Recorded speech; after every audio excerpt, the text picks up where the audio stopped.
All right, hi everyone. So I wanted to talk about some things that when I was farming, I noticed, and since I have not been farming, also things that I've noticed.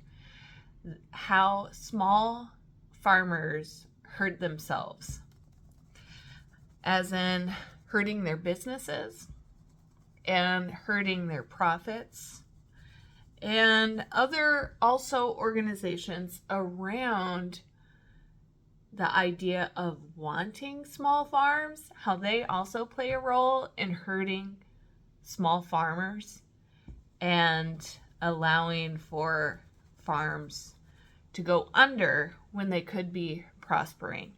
So in this video, I'm going to break down some things that I encountered personally when I was farming. And also, since I have not been farming, I was an organic farmer for 4 years, solo farmer. I had a CSA. I sold at farmers markets. I sold to restaurants and made juice out of my produce. And that was in the CSA, sold at farmers markets and at a coffee shop. So let me get into this video. I'm also going to give ideas that could help small farmers and could help nonprofits and farmers markets help grow the small farming community and how they're hindering them right now. So let's get into it. I have ways of harming and also ideas of solutions to help. Okay. All right, so first up, I have the idea of a small mindset and believing that you can't make it or have a limiting mindset.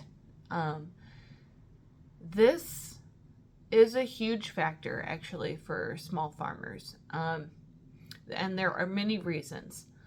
So I can accumulate this into the limiting mindset after stopping farming and getting out of farming. And why I say that I realized this was a factor, not just for me, but for other farmers after I got out of farming, is when I really understood this to a larger extent. And that's also because I started reading business books outside of farming, which actually really shed some light onto how small farms are just inundated. And when I say small farms, I mean the businesses, because they are businesses. Anytime, this is what I deem as a farm. It's when you're growing food for other people and you're selling that product. And that's, to me, that's a farm. So that means it's a business. That means you have profit loss, you have margins that you want to make, all those things, right? But in the farming world, and I mean small farms making less than 100K a year is what I deem as a small farm. If you're making more than 100K, maybe you're still in that small. Depends on what your profit is, really. It doesn't really depend upon your gross. It depends upon your net, which means after all your losses, what your cash flow is. And reading other books, listening to podcasters, business owners about business, but not from a farming standpoint. These people are big time entrepreneurs. And I realized from listening to those people, and at first it started out with Alex Hermosi, which a lot of people know him. He's, like I say, these are big time people. So he's a big time entrepreneur. And Cody Sanchez and Daniel Priestley. And those are definitely the biggest ones that foremost brought this into my awareness of that small farmers think very limiting thoughts, not just about themselves, but about their business. And that has a hugely negative effect on them thinking outside the box, thinking who their customer base is, thinking about their profits, how they're going to meet their margins for their product, and any sort of goals that they have in expanding their business or doing better than they did last year. And I can say this as an example because I think examples always help. So I'm going to take from my personal experience as an example, is that I didn't price my products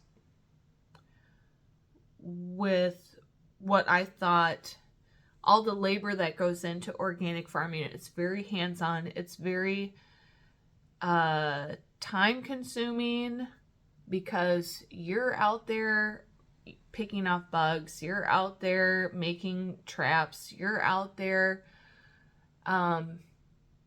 harvesting by hand, a lot of weeding by hand, some hand tools, but it's very, very hands-on. It's very time consuming. It's very, very labor intensive. And that is one of the reasons, that is the biggest reason I think of why organic is more costly, is because of how labor intensive it is.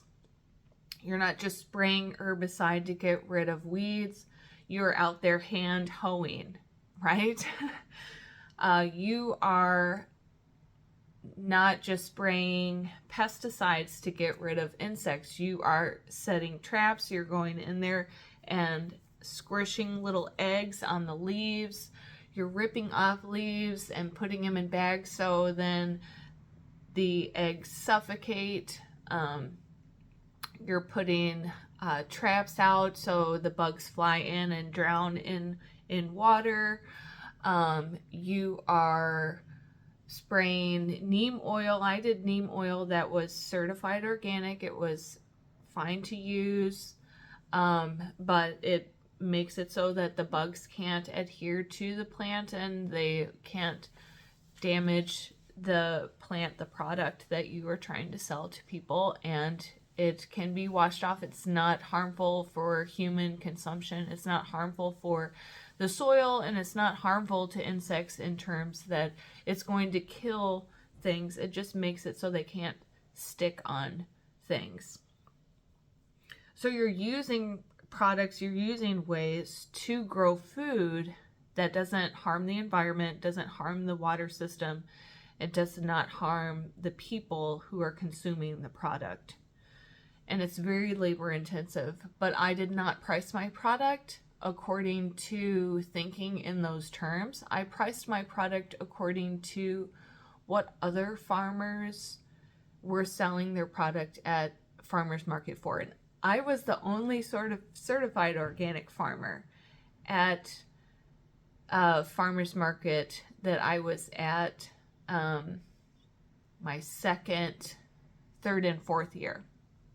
My first year, I was not the only certified organic farmer at a farmer's market that I was at.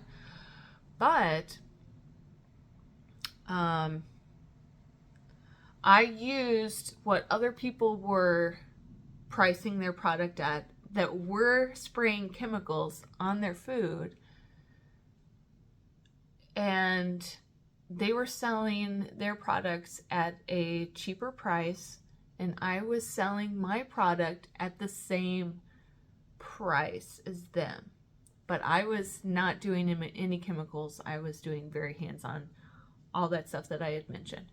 So therefore, I should have priced my product higher because I was putting more labor in to making sure that my product and the way that I was growing was not harmful to any aspect of the environment or any aspect to the for the end product to reach the customer.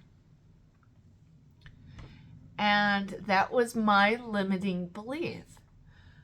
My small mindset was, I won't be able to have the customers pay a higher price because of all these other lower prices at farmers market. And when you're at a farmers market, you have a lot of competition. So people don't realize that if you have, yes, you're going to buy from someone local, but depending upon what the customer deems as, what they think is valuable, of course, they will pay more for.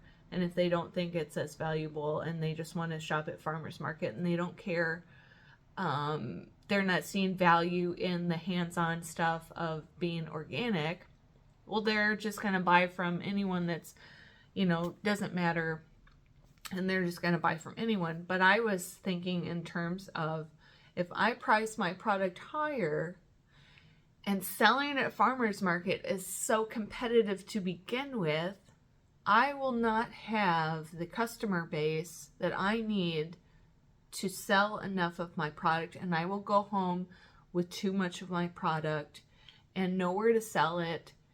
And so I might as well have my price be right at matching the other products out there at farmers market, that they are using chemicals and they're not doing hands-on work out there weeding all the time and killing insects, but I have to compete with them. And if I have to compete with them, I have to lower my price of what I think. So that's a limiting mindset, actually. And I did not realize that until exiting farmer world, because no one encourages farmers to charge more, because there's this idea that farmers markets are too expensive, but they're not. They're not too expensive.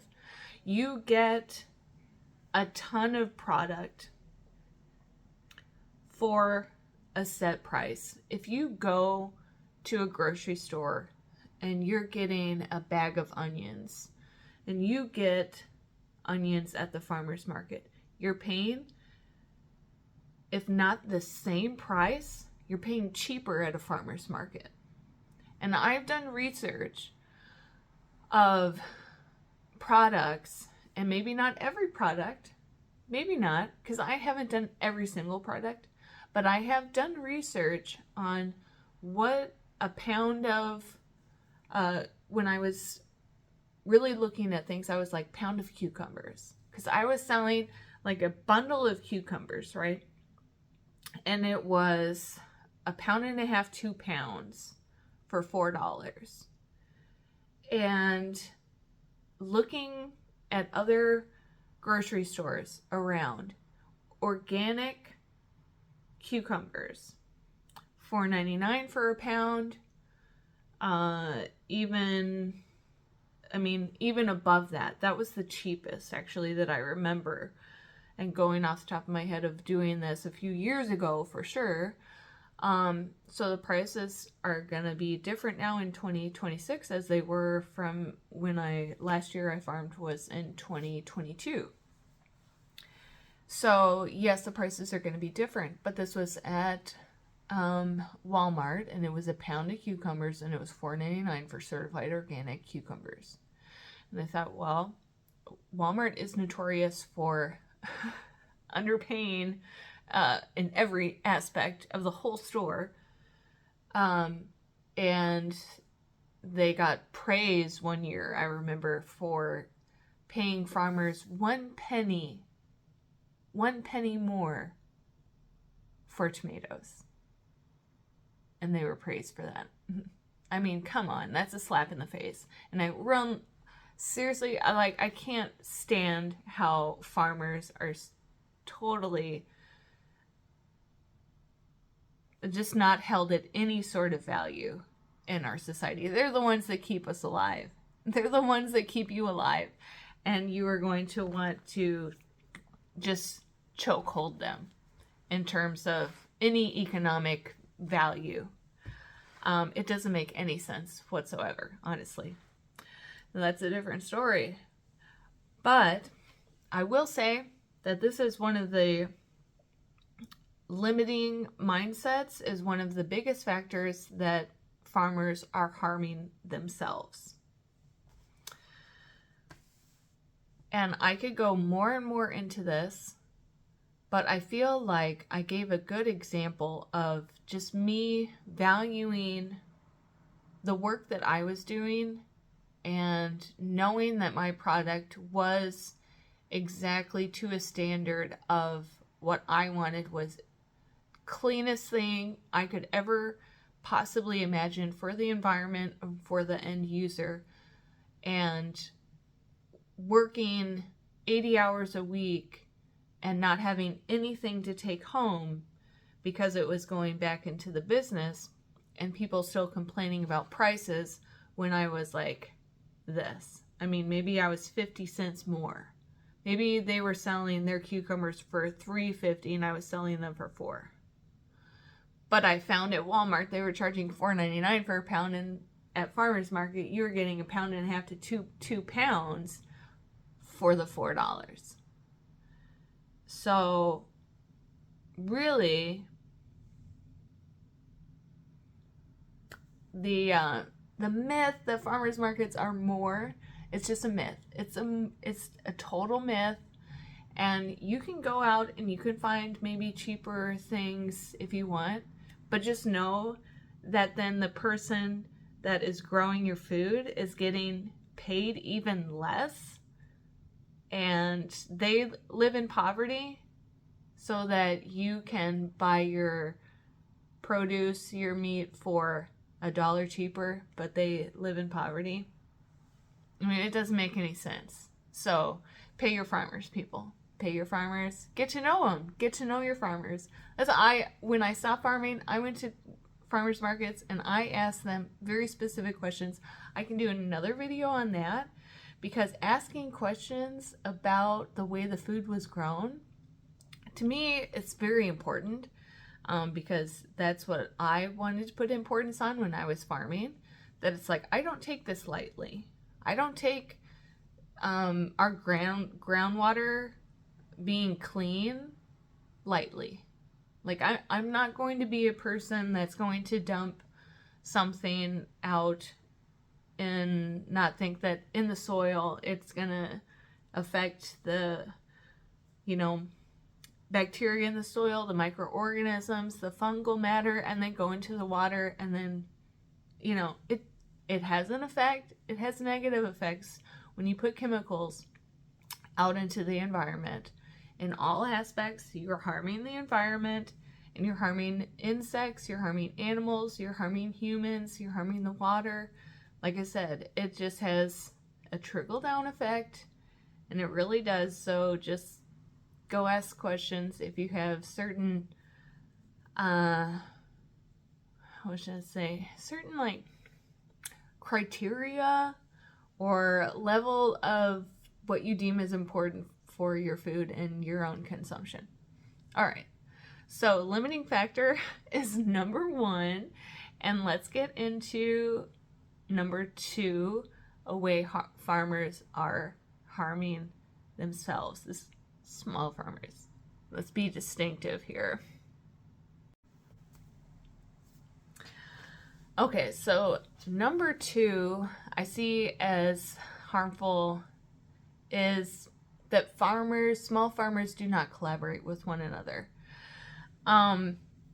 They don't merge together and collaborate and grow their customer base.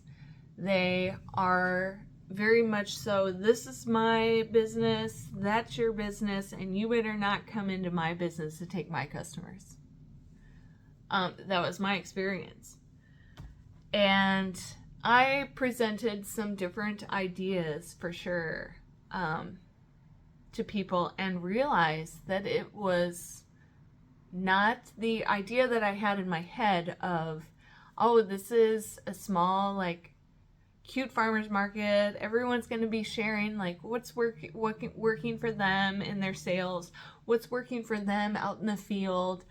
Do we want to collaborate and go into a specific customer base, and then we both are able to expand our customer base and sell our product that we're not able to at certain areas, or we realize that we do have the capacity to grow more, but we don't have the customer base to back that up.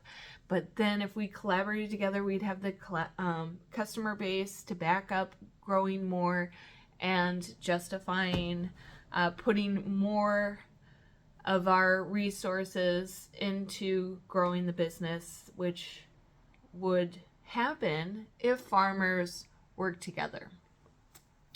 So I was recently out in Montana and visiting my aunt there, and she had a art show at a farm, and it was a plum farm, and I was speaking with the farmer and about this very topic, and I was asking him, why do you think it is that small farmers do not work together and collaborate together? And he paused because he was thinking about it, which I appreciate. And he said, I don't know. And I was like, well, do you think that it has anything to do with this? I mean, everyone seems kind of like cutthroat. Not super cutthroat, but maybe some are.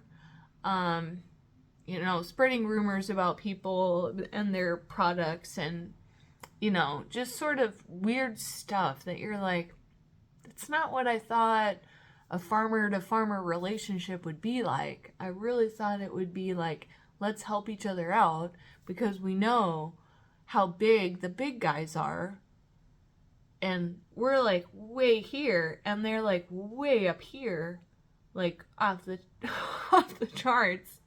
So like we can't, if we even want to try and like get bigger and get a little further up, we're gonna have to work together, because like if all the costs are going up, labor costs, costs to have your farm. Like I was talking to some farmers at farmers markets, they're like, our biggest barrier is like land prices and labor prices, and these are maybe people that are leasing land and maybe people that have bought some land already, but know that they could have a larger customer base. But again, that goes back into the limiting mindset of, oh, that's just not accessible to grow any bigger. But it is. And I was like, I really think, and not just think, but I really truly believe that somehow the limiting beliefs, the propaganda, and I think it's propaganda against small farmers, saying that, oh, farmers markets are too expensive for people, and so like people won't even go out. It's like, no, just go out there and you will see you're getting a lot of food for not very much price. As like, go to the grocery store, I saw it was 3 beets, so it's a pound of beets for $5.99. So $6 for 3 beets. And I was like, yeah, I didn't sell my beets for that much. I mean, I sold my beets for $4. $4 for a pound of beets. And I certainly could have sold them for more. And like I said, that's that limiting mindset that I didn't charge enough, I think. for all the labor. But things, collaborating ideas, I think farmers have been pinned against one another, propaganda-wise, by big corporations. Do I have a lot of stuff to back that up? No, but why would people in farming not just work together? I'm seriously asking y'all if you know why farmers don't work together and grow their customer base to a larger customer base. Please let me know, because I actually am still at a loss. And this plum farmer that I was talking to was also just kind of like, that's just how it is. And that's also always a bad thing, right? When you're just like, that's just how it is. Oh no, that's what you have accepted. It doesn't mean that that's like an acceptable acceptance. I like that. So it doesn't mean that that is acceptable way of thinking, or helpful. And so, for example, I had an idea and I thought this was a great idea, and I still think it's a great idea.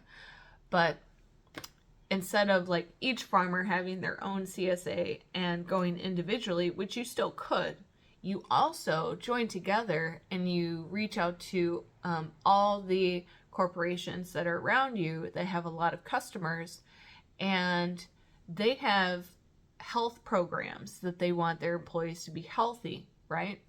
Well, how do you be healthy? You eat good, healthy food, right? That's the start. And exercise. Put those together, boom, you're healthy.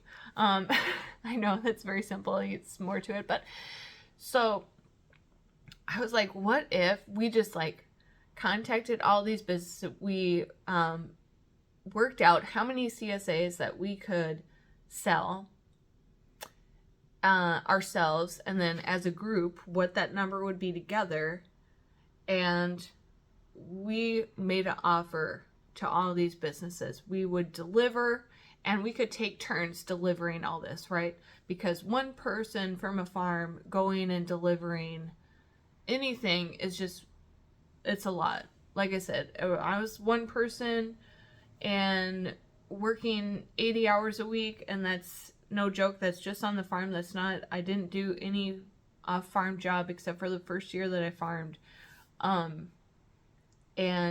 I worked during the winter at an off-farm job to support myself, to be able to. I lived extremely frugally. We can go into that in another video. But, because the farm did not pay me. It paid for starting the next year, being able to farm the next year. That's what it paid for. And so anyways, sidetracking. It's like, if we say we could do 500 or 1,000 or 1,500 CSAs, if we collaborated together, that would be like so amazing for that one small farm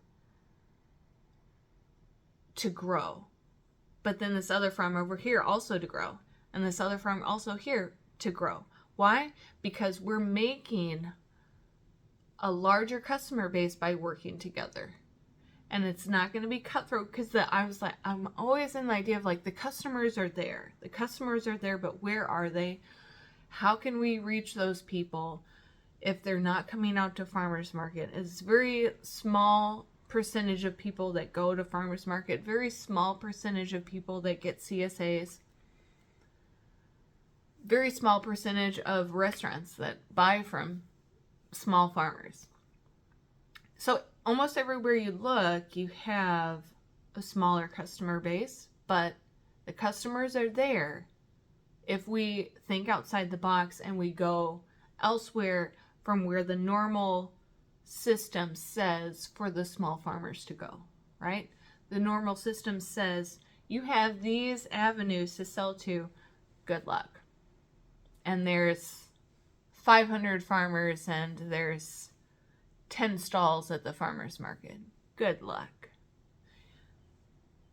So it's like, well, then you just need to work together. You need to work together to come up with a way to expand your customer base.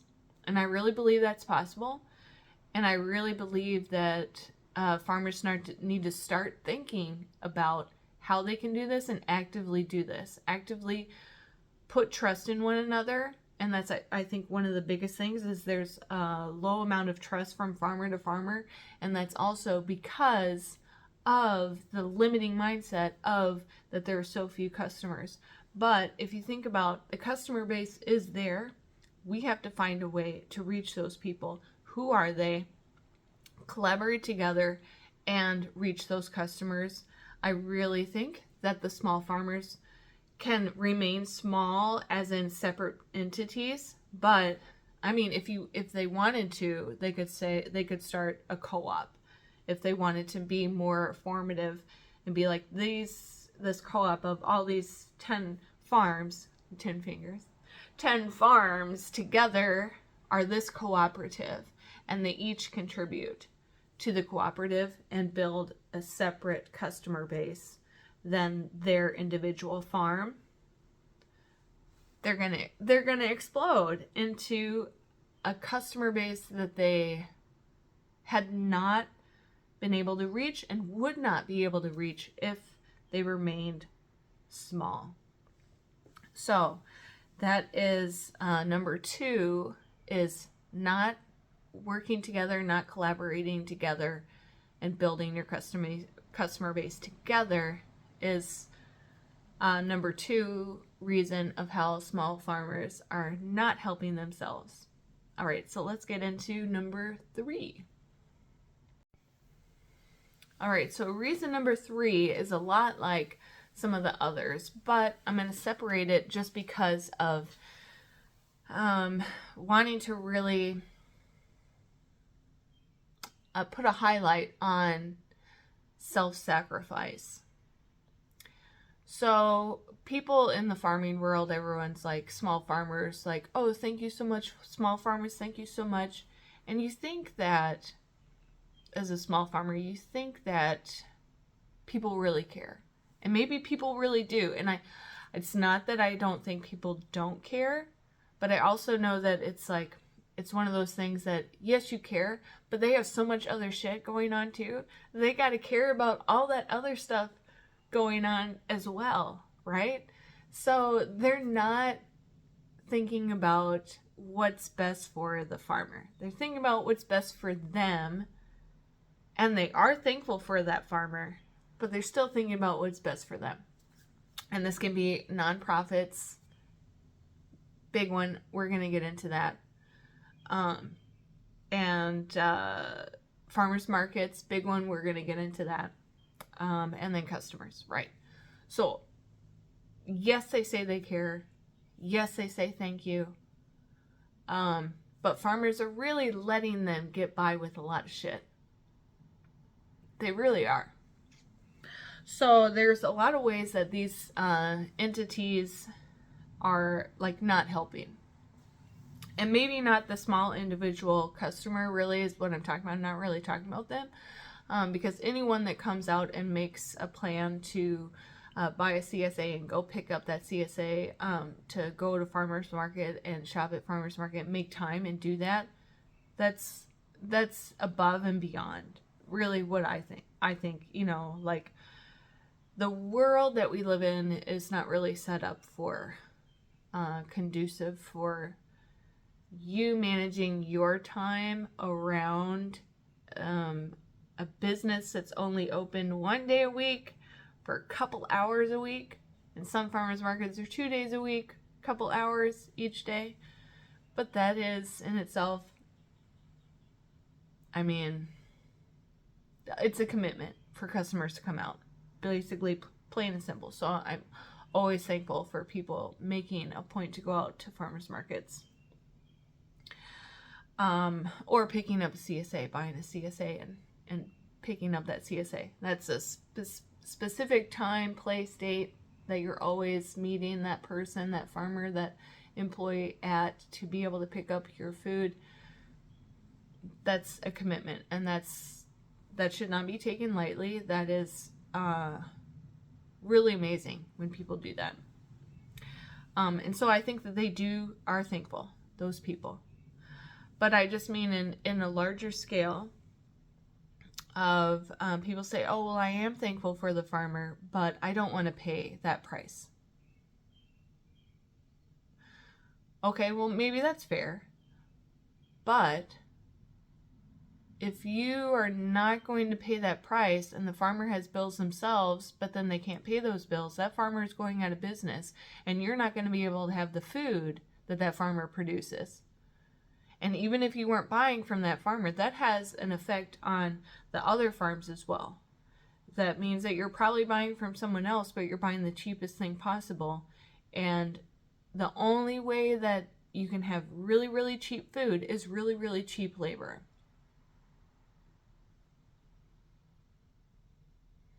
So I don't know about you, but I don't want my money going to free labor. AKA, we know what that means. So that's not the ideal world that I want to live in. So I would gladly pay more to a farm that's charging more, to a farm that is paying employees more. Paying employees. How about that? Just paying employees. And I could get backlash about this because I had an apprentice and I did not pay a wage that would be an employee wage because they weren't an employee. They were, to me, it's like a internship. Internships and apprentices can be paid or not paid. And I did pay them, but I didn't pay them to a price that I would pay an employee at. And when I did make a post about it, I did get feedback that was not acceptable. And looking back on it now, I'm like, I can totally get what they were saying. But in my eyes then, I was like, this is more than I got when I was an intern. So apprentice, intern, same thing. I wasn't an employee when I was doing my thing. I didn't see not getting paid as an employee downside because I wasn't one. And so I also thought when I made that post for the intern apprentice that it would be a bonus to get paid anything, because I have had an internship where I didn't get paid at all, and then I have had an internship where I got paid but not at like an employee level. So I totally could get backlash for that. And I'm just going to put that out there because transparency, never a bad thing. And if I had the way of thinking about it as an employee, I probably would not have put any post up because I wouldn't have said, like, I can pay that person and still make all my other bills, pay everything else. And I still wasn't paying myself.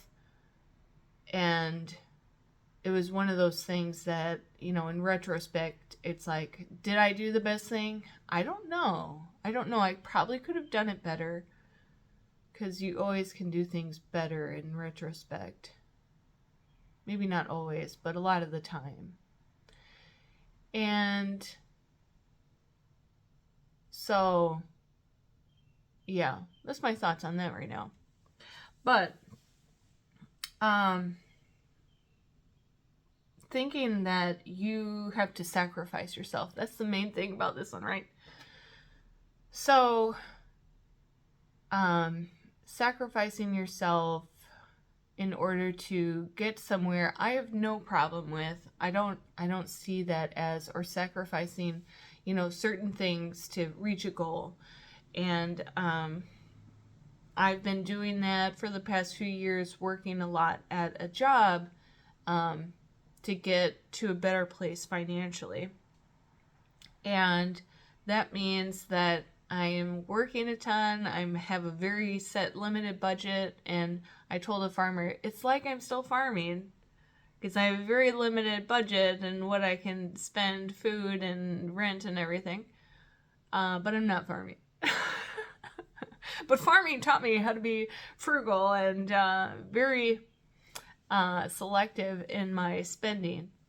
And so, but I mean self-sacrificing in that you start to think of yourself as less than and diminishing your self-worth.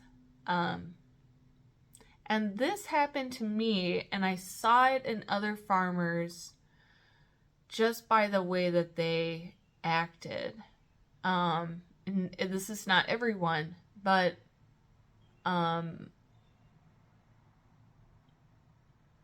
you know, people that they're farming and they're on food stamps, and they're still selling their product at a price that's lower than what they really should be selling it at. Is that really a good self-sacrifice? I think not. I don't think that people that are growing our food need to sell their products so cheaply that they're also on food stamps. And actually a lot of small farmers are on food stamps themselves. And that's not talked about, but that's how much somehow, and it's the frame of mind, it's the environment, it's everything that goes into small farming. Is also the self-sacrifice, is also the, oh, I'm not really worth that price, so I'm not going to charge it. Oh, I don't see that farmers markets could be doing anything more for me, so I'm just going to be okay with that. Oh, I'm not going to say anything when nonprofits pay people to come out and pick food on my farm because I don't have a market to sell it, instead of helping me find a market to sell it.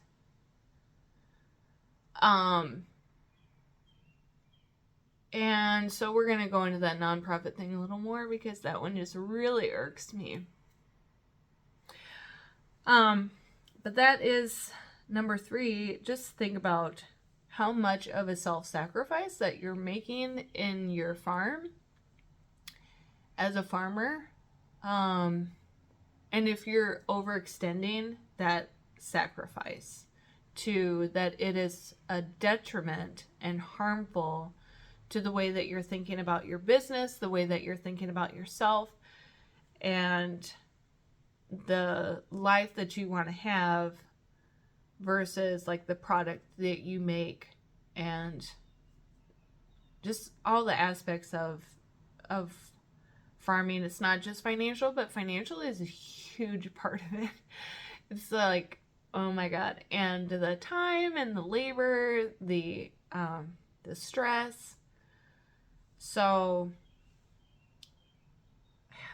sacrifice is not bad, but self-sacrificing to an extent is very detrimental and very harmful to yourself and to your business. So let's go into number 4. Okay, so this one is probably controversial, but let me explain. Number 4, believing that everyone has access to healthy food at a detriment to the farmer. And that's the distinction here. Does everyone deserve access to healthy food and healthy water, clean water? Yes, absolutely. But is that supposed to be at a detriment to the person growing the food? No. No, it's not. And I'm really, really tired of nonprofits exploiting farmers. I'm so tired of it. And then other farmers buying into it. Farmers buying into it. And that's the self-sacrifice. And that's the mindset. And it's very harmful. It's very harmful to any sort of growth and success of the farm and also of anyone in the community thinking that they're helping the underserved population, or whatever you want to call it. So let me go into this in terms of, okay, so when I was at farmer's market, this is an example. When I was at farmer's market, first year, I didn't really think much of it. I was just so in the mindset of like being happy to be there. And I was like, in euphoria. Like, I'm at a farmer's market and I'm growing this stuff and I'm feeding good stuff for people and and I'm so happy. And at the end of market, people would come around and they were from a nonprofit that wanted to get more healthy food in the community. So they went around and they asked farmers for a product that they did not sell at farmers market to give them that product. Can I have that product that you didn't sell? I'm going to give it to people in need. And the farmer is supposed to give over that product with nothing in return. And they say, oh, well, at the end of the year, we're going to make sure that we document how many pounds that you donated, and then that'll be a tax write-off. And that's how the farmer gets paid the tax write-off. And it's a scam. And I'll tell you why it's a scam. Because these nonprofits are getting money from who? From big ag. So the nonprofits are getting money from big ag to not pay the farmer. So they don't understand that what they're doing is a detriment to small farms. If you don't pay your farmer, if you don't pay those small farms, they go under. So anything, and also you're exploiting them, you're taking advantage of someone that has such a limited time that their business is open, and say they have a really bad day at farmer's market, their self-esteem is going to be even lower. So you are really exploiting these people that have worked all week for one day at a certain time period. In that certain time period, they didn't sell very much, and they are going to feel really crappy about their product, about their business, about themselves. And you're going to come over and you're going to say, can I have that for free? It's for needy people, people in need, people that can't afford farmers markets. When also there's such a thing as SNAP benefits at farmers markets, that anyone that has been on SNAP, and I've actually done this before myself. I've been on SNAP. I actually was on SNAP when I was a farmer because I lived off of $15,000 a year. And so I was like, I'll take any help that I can get in all different ways. And one of those ways was being on SNAP. And I also was on SNAP when I unfortunately was laid off unexpectedly, and in the time before I found the next job, I was on SNAP for a little bit of time, very short period of time. But I used this deal, I went to farmers markets, and you can match, it was up to $5 at the time when I was on SNAP. So it was if you took off $5 on your SNAP, you got a matching $5. So instead of $5, you had $10. And now it's matching 10 for 10. So instead of having $10, you now have $20. And so truly, anyone that's on SNAP could benefit. Not to use that. I didn't realize I was SNAP benefits. The SNAP is a benefit when you go to farmers markets. So, and yes, it has to be with one time. So I actually would go Saturdays and Sundays. I'd do $5 in match 5. And then I go on Sunday and I do $5 in match 5. So I had the 20. So I got even more, and you could do that and where you get 40 then, right? Now, because it's 10 for 10. But nonprofits are going around and they're asking for free food. And they're getting their funding from Big Ag. And what does Big Ag not want? They don't want small farmers to be a competition for them. They want to eliminate all competition. And the small farmer feels so bad that they go, oh, well, yeah, and the farmer also, me anyways, this is what I thought. I thought, well, I'm in a bad spot myself. Sure, I can help someone else out. Not thinking that these nonprofits can find a way to pay the farmer first to make sure that the farmer stays in business because they're working their ass off and they have a really great product that is of value and deserves to be paid in monetary funds for that value, because the tax write-off that they say is a benefit is not a benefit at all. If you are like the paying in a monetary fund is going to be of more value for a small farmer than the tax write-off. The tax write-off benefits the big ag corporations, not the real small farms. The small farms benefit from the monetary value. So, Big Ag knows this. The Big Ag knows this. They know that the small farmer benefits more from the monetary value than it does from the tax revenue. And so I'm really fed up with nonprofits saying that they're helping people gain access to healthy food while exploiting the small farmer. Like, stop doing it. Seriously? And farmers, after that first year of farming, and I did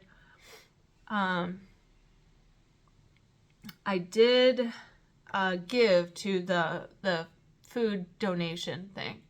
And I actually did not receive any tax deduction or whatever for that. I sent an email to the nonprofit twice and never received anything back. So I don't know. I don't know what happened with that. I have no idea. I thought, if I don't get it, oh well, whatever. I just thought, who cares? And the next year, I think I donated a little bit at the beginning. Or no, maybe I did a little more that year. I can't remember. But it was definitely year 3 and year 4 that I said, no, I can't donate anything, but you can pay me.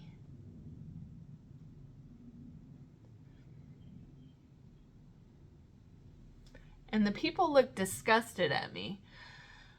And I say this is controversial only because people go, well, this is for people that are starving. This is people that can't afford farmers markets. And I'm like, no, they could. They could use their SNAP benefits and come here and double their money. They could do that. I did it. It does help. And to a bigger factor, if you don't pay the small farmer, they go out of business and then there's no food. So wouldn't you rather pay the small farmer and also then donate to who you want? You can find the money. Like, I believe this, the nonprofit's job is to find money to pay the farmer for their product and then give away the food for free. Sure, that's fine. You can do that. You can be the mediator, but you need to pay the farmer. You need to pay that farmer. And farms also have this thought that, because I did it, I also did that first year for sure, is what I'm remembering. And now I know for sure the 3rd and 4th years are the ones when I was like, no, I don't have anything to donate, but you can pay me. I have this product for sale. Do you have any money to pay me? This is for sale. I worked really hard. I worked 80 hours this week, and I don't want to work for nothing. I'm trying to sell a product here. And I'm trying to, yes, get more healthy food out in the world, but if I don't get paid, I can't get more healthy food out into the world. Because this world runs on monetary things. Like, I have bills to pay. I have things that if I want to, like, expand my business, I have to have money to do that. If I want to keep my business alive, I have to have money to do that. And if you don't pay me, and you go to farmer's market at the end of farmer's market, and you're just like scratching for things, and at the end people have stuff, and you're like, well, you don't really have anywhere else for it to go, so you might as well donate it. And I'm under the impression that is exploitation.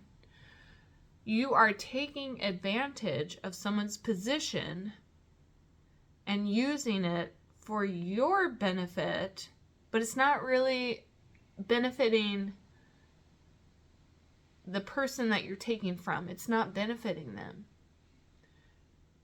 You are causing a detriment to the small farmer. And the small farmer also is causing a detriment to themselves by saying, okay.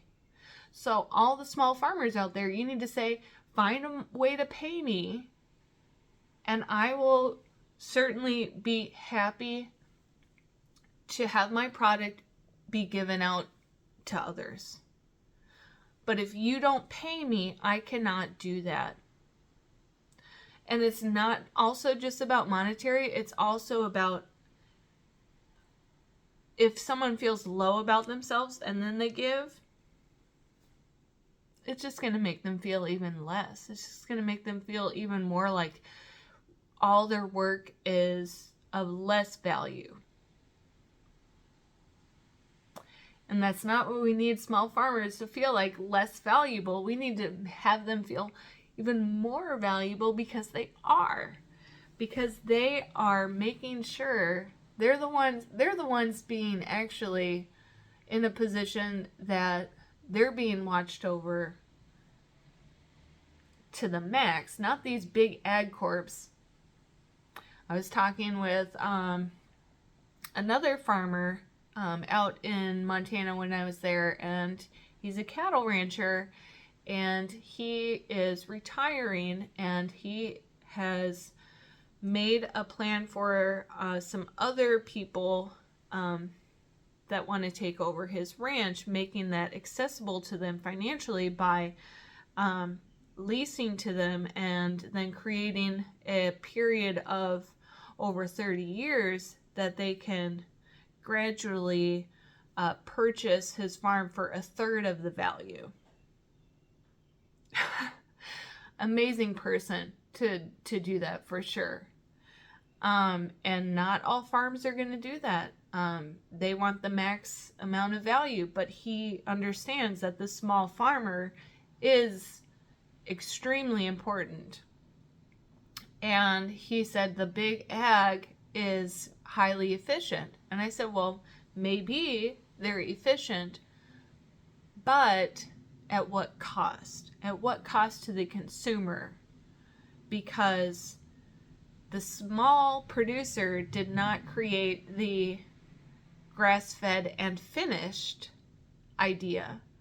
They had grass-fed meat, which of course meant through the life of the animal, the lifespan of the animal was, like cows are speaking of, cattle were grass-fed.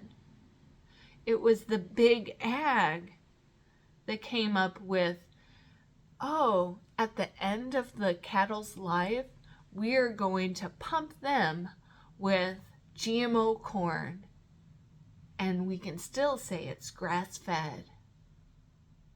Well, it's not anymore. It's not.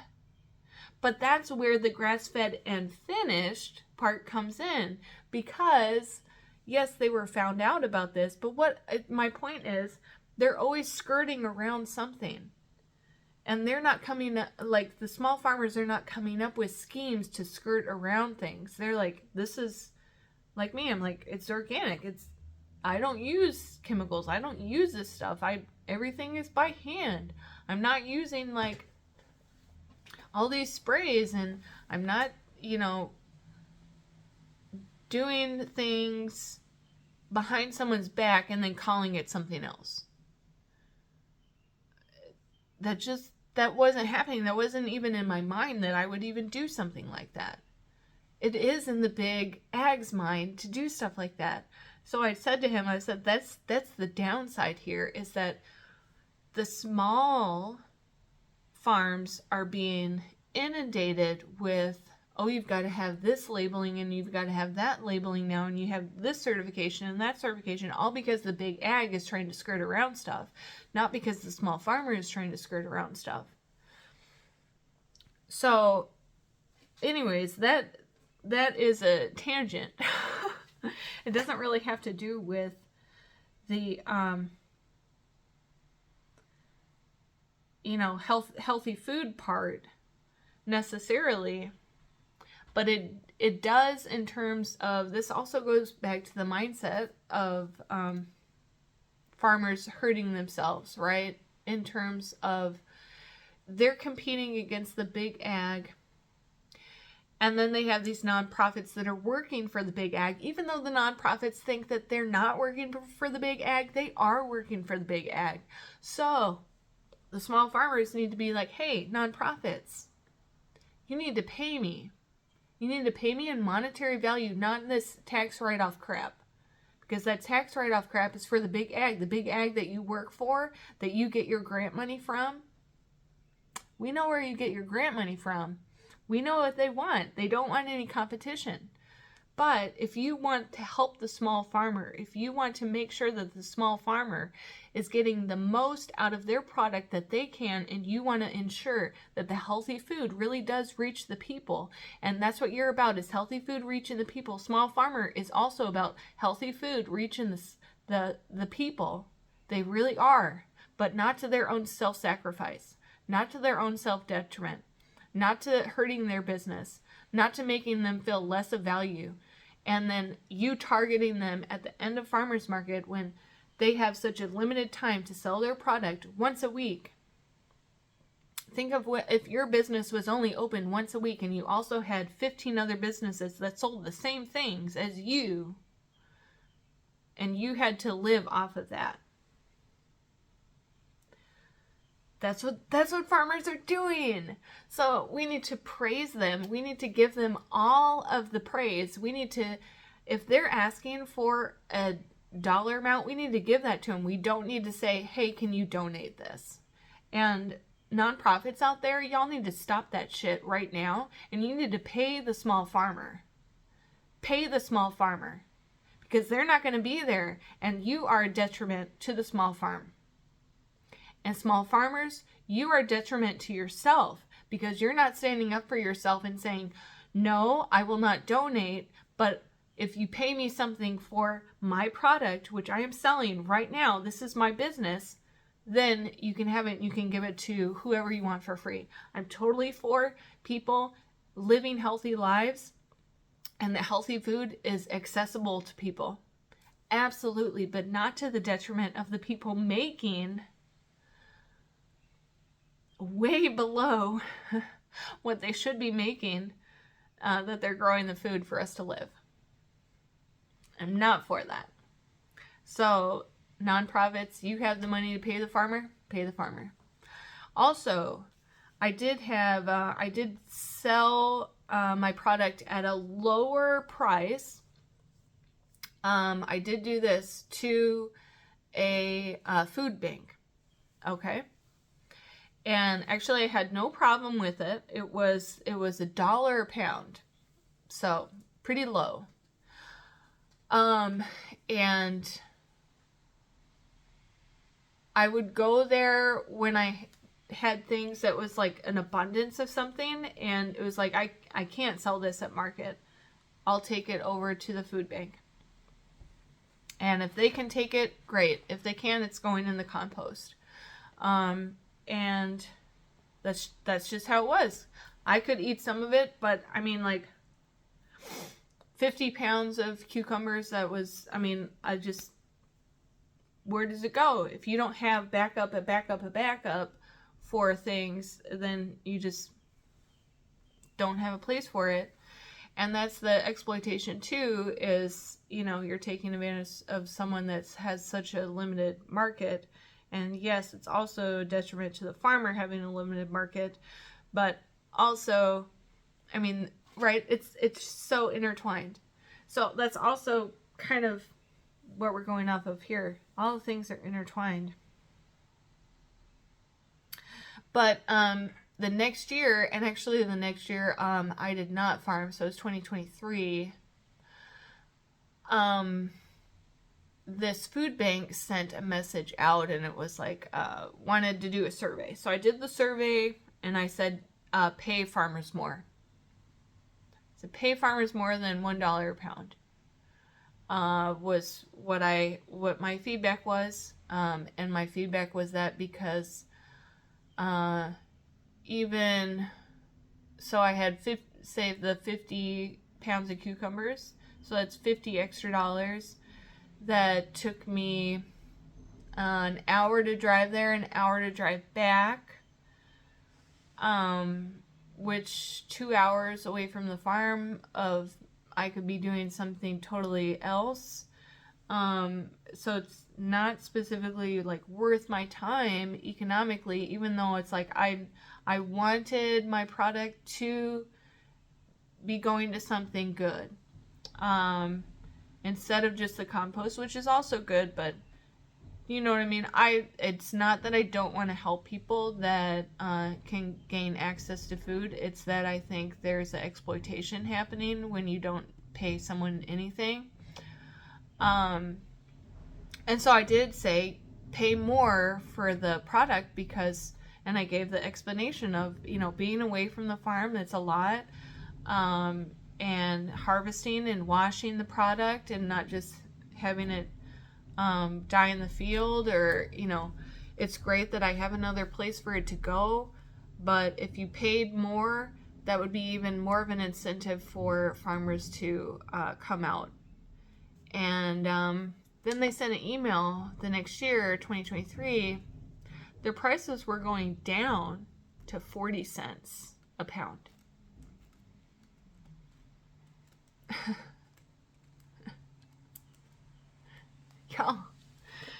Y'all, every expense is going up, and they are going to cut the farmers more than half. 60 cents. Cut 60 cents off of what they paid them the year before. And all the prices are going up. These are the things that I'm talking about, that nonprofits, y'all need to fix this shit. For real. If you want food for all, you need to make sure the people, especially the small farmers, are getting paid so that they can keep their businesses. So that you can keep also doing your part and making sure that other people are getting fed, which I'm totally in agreement with. But like I said, not at the expense of someone working 80 hours a week and you paying them 40 cents a pound instead of $1 when prices are going up. The farmer's expense is going up. If they're paid less, like that's some shit that I was at a farm conference, and there's a farmer that I've known him for several years, and he was speaking about his experience of selling to Chipotle and how year after year Chipotle was paying him less and less for his bell peppers. Does that make any sense? That a farmer would agree to be paid less and less for a product when their expenses are going up? No. No, it doesn't. It does not. So he said no.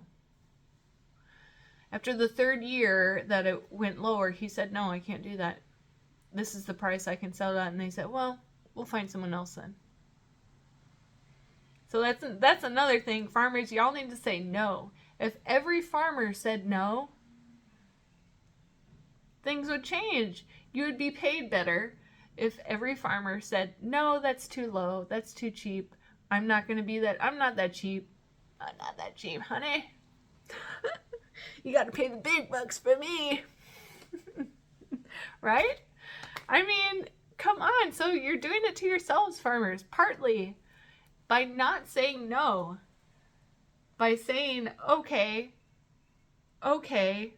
I need somewhere for it to go, so okay. I don't have anywhere else for it to go, so okay. But I'm not collaborating with anyone to be able to have more of a customer base, for it to go somewhere, for me to be able to set the price and have direct to consumer action where I set the price instead of a wholesaler, someone else.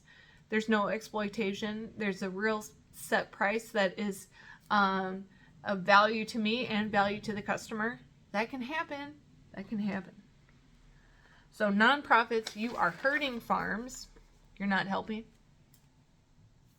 It's a big thing. Big thing. But also that farmers are saying, okay, because I don't have anywhere else to go.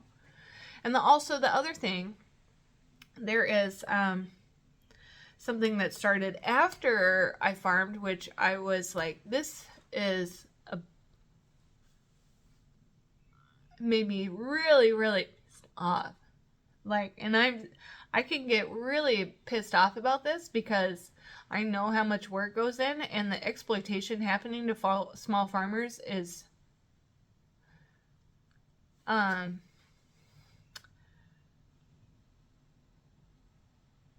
it's disgusting. It really is. It's disgusting. So a food bank will go out to farms. Farmers will contact the food bank and say, you know what, I am short on labor. This could be a possibility, and I can't harvest blah blah blah in my field. So the people, they're called gleamers, I think, or something like that. I could be wrong. Like I said, it was started after I farmed, so I did not say yes to this, and I would not say yes to this. I would not. And any farmer that says yes to it, you're hurting yourself, and you're hurting your business, and you're hurting all the other small farmers out there as well by saying yes. So if someone goes out from the nonprofit, they harvest whatever the farm has extra of or can't harvest because of labor shortage or whatever it might be.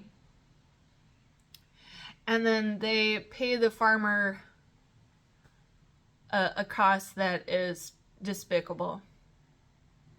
They pay the farmer, sure. Okay, so maybe you say, oh, well, they pay the farmer. But I don't have the number because it was...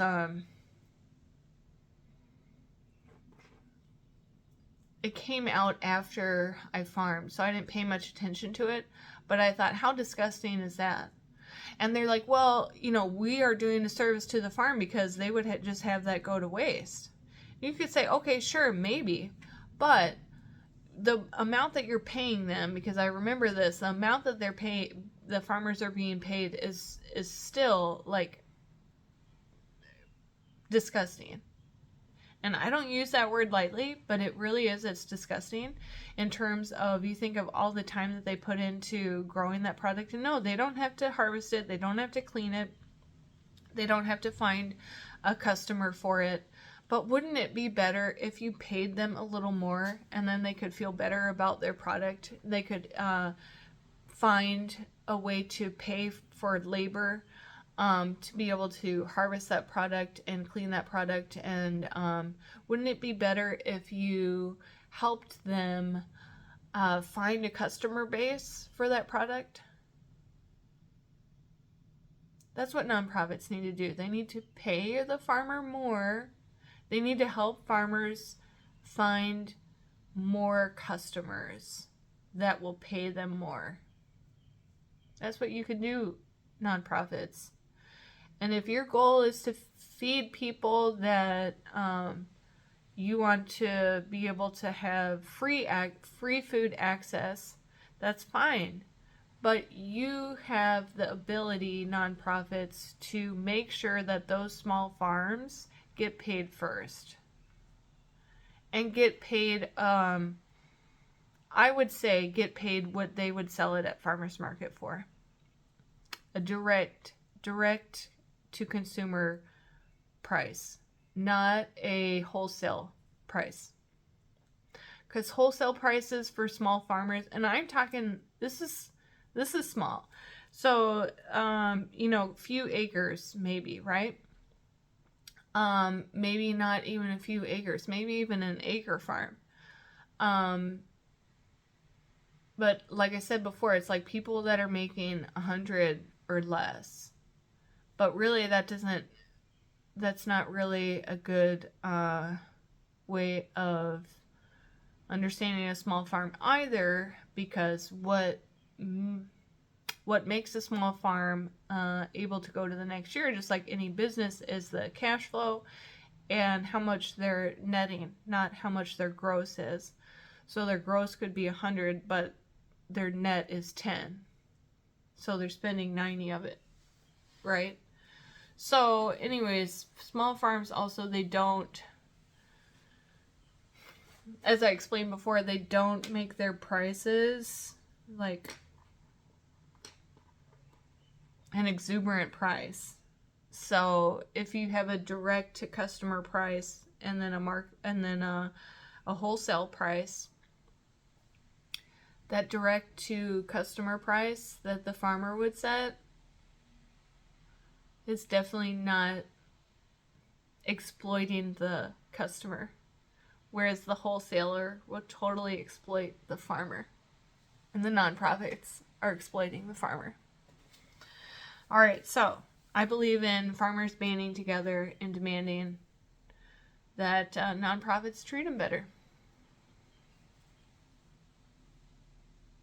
Now let's get on to farmers markets.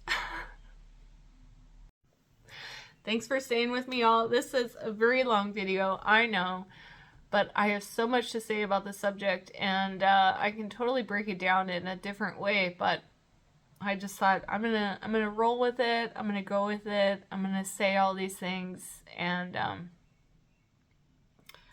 yeah, here we go. Farmers markets. I think farmers markets are very outdated. Farmers markets, yes, they're a great way for people to say, oh, I went to the farmers market today. But they're not a great way for people to shop for their regular grocery food. So, one thing that I think farmers markets could do for sure is they could have their own shop and delivery on their website. Ask the farmers beforehand, and all the vendors really, what they're going to have, and links to the websites of those vendors on the website. And then on the farmers market site directly, though, is where you would order, a customer would order, and then someone that is paid by the farmers market goes around and shops the different vendors.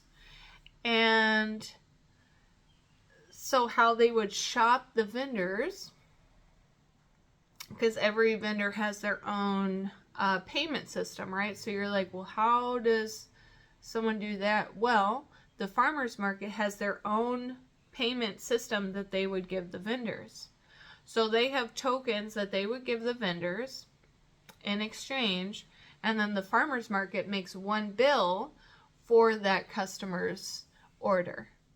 So then you don't have the customer having to order from all the separate vendors. You have them ordering directly from the farmers market, and the farmers market being the shopper, and then also delivering of the, someone spent $20 over here at the meat, the chicken and eggs, and someone spent $20 over here at the veggies, and you give them a $20 token, and then you give these guys a $20 token, and then the farmers market charges the customer $40.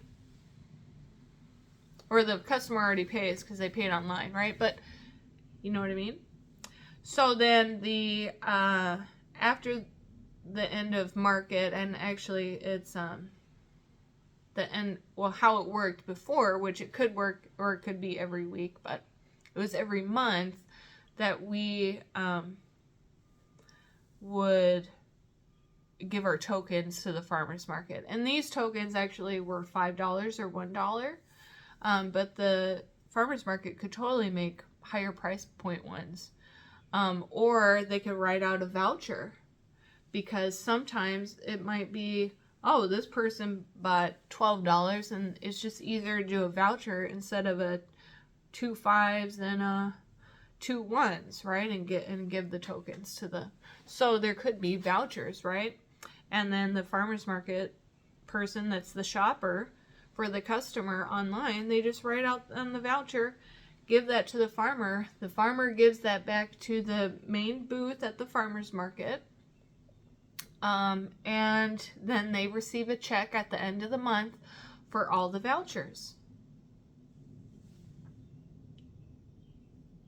Farmers markets, why aren't y'all doing this? They could totally do that. They could totally do that and expand their customer base, and people would buy so much more if they could buy from farmers markets online. And say they have a set grocery list, and the farmers markets only have 8 things out of their 20 things that they wanted on their grocery list. Well, who cares? They got those 8 things, and then they can go get their 12 things at a different store. But I think people would really do that. People want to shop locally. People want to have good produce that's more nutrient dense and less chemicals. No GMO feed, but grass fed, as we had said before, right? Free range, right? All that stuff. So people want local food. They want healthier food. But it is also, access has to do with that farmers markets are only open once a week for a few hours. And if you want to go out of town that weekend, well, the online ordering wouldn't work either, but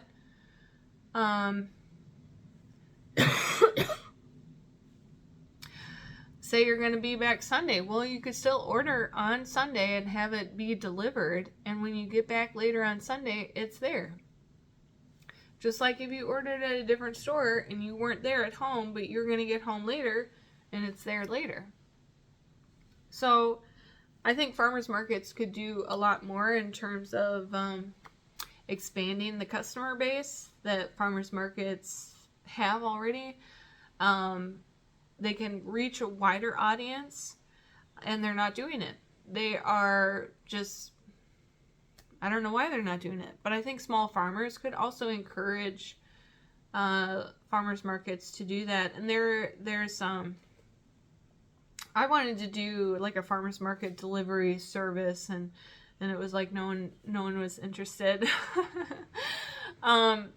But I had a great idea of how to do it, and it wasn't the farmers market doing it. It was, my own separate deal where I would go to all different farmers markets. But farmers markets weren't interested. Farmers weren't interested. So that's also what I mean. It's like, we need to start working together. And it's not just farmers, but it's also farmers markets, also nonprofits, to help small farmers. But part of it is the farmers or the vendors encouraging the farmers markets to expand, and also saying no to certain prices. Farmers markets, I also think, need to understand what a value is for produce. And farmers that sell their carrots for $1 at farmers market, but it's like a pound and a half of carrots for $1. And then the other farmer over here is selling a pound of carrots for $4 or $5 or $8. Well, people are going to go to the $1 one.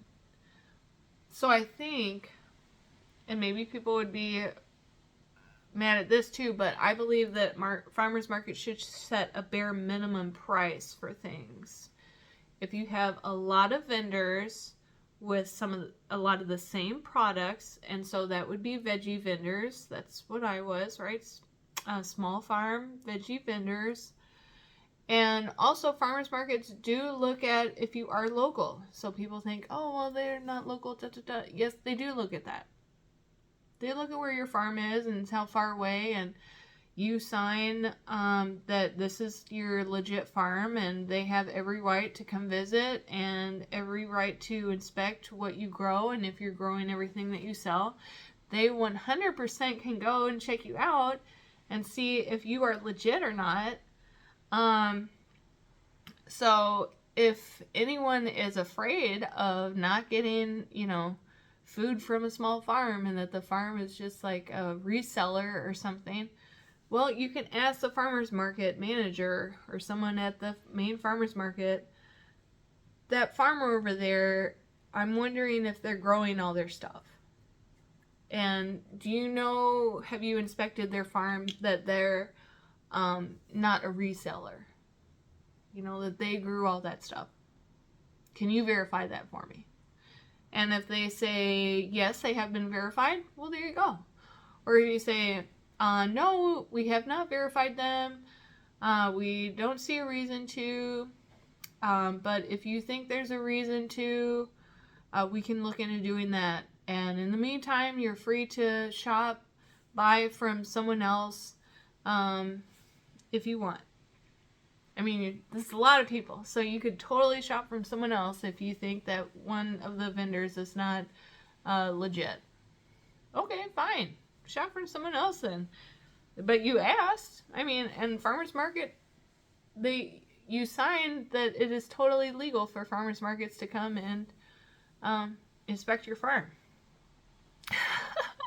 So everyone does that. Everyone does that. But I think farmers markets, bare minimum, have a shop and delivery system, and also tell nonprofits that are wanting to collect free food from farmers, tell them that they can come if they pay farmers the price that they're selling their product at market. And if the nonprofits can't do that, say that, well, you're actually hurting the people that we're trying to help by offering them a place to sell their product, have a business front. You're actually hurting them, and you're actually hurting our market. So, and you're hurting our market by exploiting those people because they work really hard. They don't want to be bombarded with how can someone get stuff for free when they're trying to run a business and trying to support a family or trying to support themselves or trying to have value for their product. That actually hurts them. So then it actually hurts the market because people may not come back if they're being bombarded so much by people wanting free food and not paying them. And so we know that you're a nonprofit. We know that you work on grants. But you can get grant money to pay these farmers because there's money there. There's money there. You can always find the money. It's just a matter of wanting to look outside the box to find it. And that's, I think, the biggest thing of how small farmers are hurting themselves. They're not thinking outside the box. They have limiting mindset, which is the first thing that we started with. Not collaborating, not thinking, bigger. And other factors that I mentioned help small farmers stay small. But that's not what we want. I don't think that's what we want as a people, because we know how much bad food there is out there and how little number of companies own all the food. And so do you really trust that they have your best interests? No, I know you don't. I don't. And So I think it's time that small farmers start to stand up for themselves and what's going to work better for them. And also nonprofits start working for small farmers, not for people that need access. Yes, you can be the mediator, but you need to work for both. You can't just work for one and expect the other to work for lower than what they are of value for. And they are actually, small farmers are of higher value now because of the such small percentage with such a huge overtaking of the food system. So small farmers are actually even more valuable right now than they ever have been. And this is an opportunity, small farmers. This is an opportunity. It's not an exploitation of the customers. It's not. That's not what I'm talking about. I'm talking about it is the opportunity to see yourself with higher value and to know that your business is of value and to really take that in and to really hone in what that means. And that means that there are customers out there that want your product. But it's your job to be able to find those customers and make sure your product is accessible to those people. And access doesn't mean you're not paid. Access just means access. It means you're reachable. You're reachable. Your product is reachable to a lot of people. And it's really hard to make that if you're just one person or you are a couple. It's really hard to do that because why? Because you're like intensive farming. It's like so intensive. You're crop rotating all the time. You're working out in the field all the time. You're harvesting, you're cleaning, you're packing, you're delivering, you're seeding, you're watering the seeds. You're replanting things in the greenhouse. That's a succession planting. That's seeding in the greenhouse. That's you're weeding. You're marketing. You're posting. You're writing newsletters, you're writing up recipes because people are like, oh, you're a farmer, you know how to grow food. That means you know how to cook food too. It's like, two separate things. But, so really it's an opportunity, but you need to start working together. You need to start working together. Small farmers, please start working together. Make cooperatives, make it so that your product reaches more of these people that want it. And people that want to shop at farmers markets or want to buy from their local farmer, yes, if you really want to have them as your main source of food, someone that you trust, someone that you know that is not just trying to make a profit off of you, they are the ones. But it will take a commitment, it will take time, and we thank you so much for, I'm not even farming, I'm saying we, but thank you so much for making that time commitment and investing in those farms. And people say CSA is like the really big investment. It's not that big of an investment, especially if you're going to a grocery store and you're getting 3 beets for $6. It's like I sold 5 beets for $4. So, and like I said, I was selling it for cheaper than, and maybe I would sell it. I would actually definitely sell it for more now, but it'd still be like more than what you're getting at the grocery store. Like I was like, oh my god, that's nothing. I was totally selling double that for a couple dollars less. And so people out there, stop thinking that farmers markets cost too much. They do not at all. You are working your ass off and you deserve to be paid. I know you're not going to exploit customers. I know you're not going to be like lying to get stuff sold. Majority of you. Some people do lie. But the people that I knew at farmers markets, the farmers that I did speak with, and like I said, I don't know why it's like people didn't want to work together and collaborate, but I really think that we really have to work on how to collaborate to build a customer base that's larger than what you have, so you stop having that limiting mindset and stop having that if people don't come out to farmers market, you have to give away all your product for free, and then you go home with a deficit. All your time and harvest and everything was totally at a loss for that week. That doesn't have to happen. and the opportunities are really there to grow and expand small farms. So I just wanted to bring to the forefront things that I think are harmful, but also solutions of what I think is really possible for small farmers.